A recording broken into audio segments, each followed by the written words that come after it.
안녕하세요. 엄마의 수학 교과서입니다.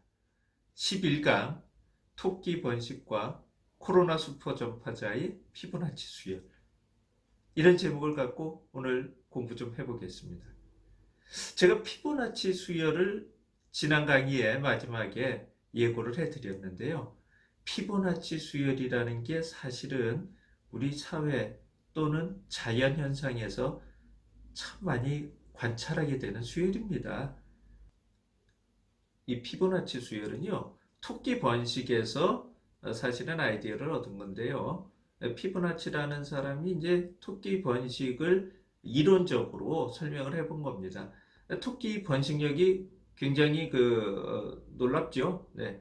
그래서 이제 이 토끼를 한 쌍 암수를 가져다가 이제 일정한 규칙에 따라서 번식이 된다고 가정을 하고 살펴보는 거예요. 자, 새끼 토끼 한 쌍을 사왔다고 할까요? 네, 한 쌍을 사왔습니다. 이 토끼는요, 한 달 후면 이제 생산력을 갖게 됩니다. 아, 새끼에서 어미가 되는 겁니다. 새끼에서 어미가 되는데 한 달 걸리고요. 그 다음에 이제 또 생산을 하면 한 달 후에 새끼를 낳는다. 이런 규칙이지요. 그러면 처음에는 새끼였고, 그 다음 달엔 어미가 됐습니다. 그리고 이제 세 번째 달에는 뭐가 됩니까? 두 쌍이 돼요. 왜냐하면 어미는 그대로 있고 이제 어미가 새끼를 또 한 쌍 낳았으니까요. 무슨 말인지 아시겠죠? 이게 바로 피보나치 수열의 규칙입니다. 그럼 그 네 번째 달은 어떻게 될까요? 네 번째 달은 세 쌍이 돼요. 이거 왜 이렇게 될까 궁금해 하시는 분은요, 쉽게 생각하실 방법이 있습니다. 그게 뭐냐면요, 세 쌍이 된 이 네 번째 달에는요, 지난달에 있었던 두 쌍이 그대로 있다고 생각하시면 돼요. 그대로 있고, 그 다음 어떻게 됩니까?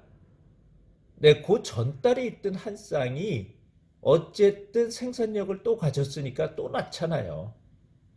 아직 이해가 잘 안 되세요? 그 다음 달 한번 다섯 달째 보세요. 다섯 쌍이 됐어요. 이 다섯 쌍은 뭡니까? 그 전달에 있던 세 쌍이 고스란히 그대로 있는 겁니다. 그 다음에 어떻게 돼요? 그 전에 있던 두 쌍이 다 생산력을 갖게 되는 거잖아요. 그래도 이해가 안 되세요? 계속 보세요. 계속 보시면 됩니다. 여덟 쌍이 됐죠? 여섯 번째 달. 그 전에 다섯 쌍은 그대로 있는 겁니다. 그리고 그 전에 있었던 세 쌍이 그대로 이제 생산을 해서 여덟 쌍이 돼요. 그 다음 달 13쌍은요, 다시 해볼게요. 여덟 쌍에다가 다섯 쌍을 더합니다. 그 왜 그러냐면요, 여덟 쌍은 그대로 있는 거 아시겠죠? 그런데 다섯 쌍을 왜 더하느냐면 그 전에 있었던 여덟 쌍 중에 다섯 쌍은 이미 뭐예요? 생산력을 갖고 있는 거잖아요. 그러니까 새끼를 또 낳았다 그 얘기입니다. 21쌍이 된 여덟 번째 항을 보면요, 13쌍은 그대로 있을 거 아니에요. 대신 그 13쌍을 잘 들여다보면요, 그 중에 8쌍은 이제 생산력이 있는 거였고 5쌍은 새끼였단 말입니다. 그러니까 그 8쌍은 그대로 또 새끼를 낳았다는 얘기죠. 그러니까 21쌍이 되는 거고, 그 5쌍은 이제 성장을 해 가는 과정이죠.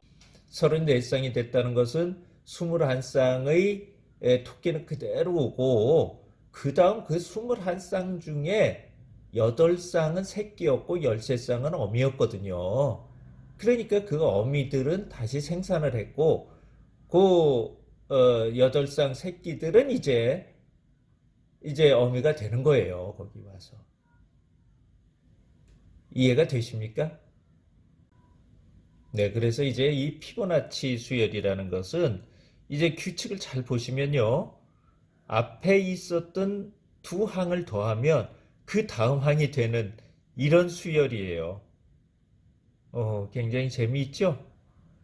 지금 제가 말씀드린 요 규칙을요, 우리 교재에 그림으로 하나 만들어 놨습니다. 그 교재에 우리 보시면 잘 그림을 이해하실 수 있겠죠? 네, 그 그림을 보고, 이렇게 되는 규칙이구나 한번 생각해 보세요. 그 그림을 살펴보시는 것도 상당히 재미있을 겁니다. 이게 바로 우리 피보나치 수열의 규칙이고, 이 규칙을 가지고 있는 수열은요, 이렇게 차례로 찾아서 그 다음 항들을 찾아낼 수 있어요. 이렇게 하는 방식을 우리가 이제 점화식이라고 하는데, 뭐 다른 수열들도 이런 식으로 이제 표현을 할 수는 있는데, 우리 피보나치 수열이 이런 점화식을 표현하는 아주 대표적인 그런 그 수열이에요.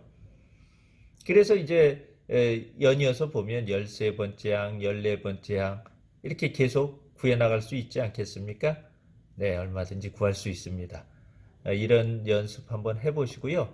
재미난 규칙으로 이해해 보셨으면 좋겠습니다. 이게 이제 자연현상이나 사회현상에서 참 많이 발견하게 되는 사실 수열인데요. 제가 보기에 코로나 슈퍼 전파자도 이런 패턴일 가능성이 꽤 높습니다. 왜냐면요, 어떤 한 분이 감염이 됐다고 생각해 보세요. 잠복기가 있습니다. 잠복기가 이제 하루 있다고 생각해 보세요. 그럼 하루 있고 그 다음에 이제 한 사람에게 전파한다고 해보세요. 매일 한 사람씩. 그러면 바로 이 피보나치 수열을 그대로 따르게 되는 겁니다. 그래서 한 사람이 그 다음 그 잠복기 하루를 지난 다음 그 다음부터 매일 한 사람씩 만나서 전파를 시킨다면 꼭 피보나치 수열과 같은 이런 전파력을 갖게 되는 거예요. 물론 뭐 사실 어떤 패턴은 이 감염병 패턴은 이럴 수 있기도 하지만 사실은 어떤 지난번에 우리 배웠던 지수 법칙 있죠? 기하급수적인 그런 증가가 될 가능성이 사실 높기도 하죠.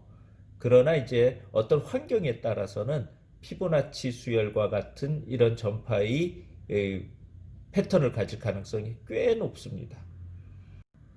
우리 같이 이렇게 좀 방역에 신경을 쓰고 어느 정도 활동을 제한하는 경우엔 이런 정도의 전파 패턴이 될 가능성이 꽤 높거든요. 그래서 아무튼 이렇게 이해하실 수도 있다 그런 얘기입니다.